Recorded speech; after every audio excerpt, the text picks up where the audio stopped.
Hello, I'm Catriona Shearer from BBC Scotland.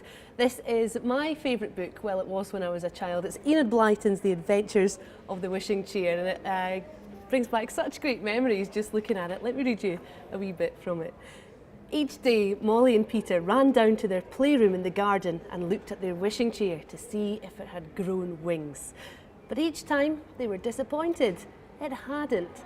"It may grow them in the night," said Peter, "but we can't possibly keep coming here in the dark to see. We must just be patient." Sometimes the children sat in the chair and wished themselves away, but nothing happened at all. It was really very disappointing. And then one day the chair grew its wings again.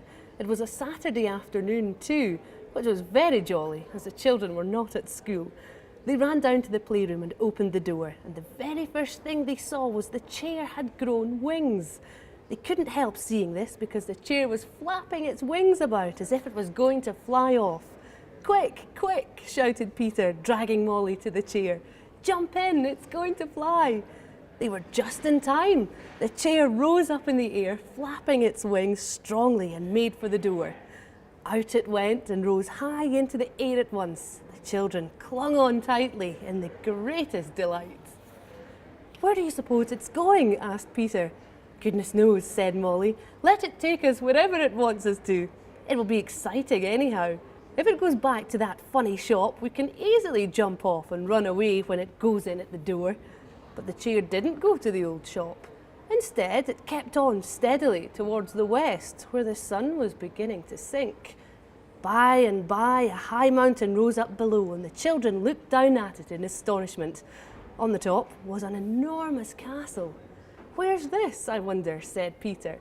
"Oh, I say, Molly, the chair is going down to the castle."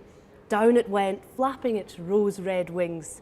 Soon it came to the castle roof, and instead of going lower and finding a door or a window, the chair found a nice flat piece of roof and settled down there with a sigh, as if it were quite tired out. "Come on, Molly, let's explore," said Peter excitedly. He jumped off the chair and ran to a flight of enormous steps that led down to the inside of the castle. He peeped down. No one was about. "This is the biggest castle I ever saw," said Peter. "I wonder who lives here. Let's go and see." They went down the steps and came to a big staircase leading from a landing. On every side were massive doors, bolted on the outside. "I hope there are no prisoners inside," said Molly, half afraid. The stairs suddenly ended in a great hall. The children stood and looked in astonishment. Sitting at an enormous table was a giant as big as 6 men. His eyes were on a book, and he was trying to add up figures. 3 times 7, 3 times 7, 3 times 7, he muttered to himself. "I never can remember. Where's that miserable little pixie? If he doesn't know, I'll turn him into a black beetle."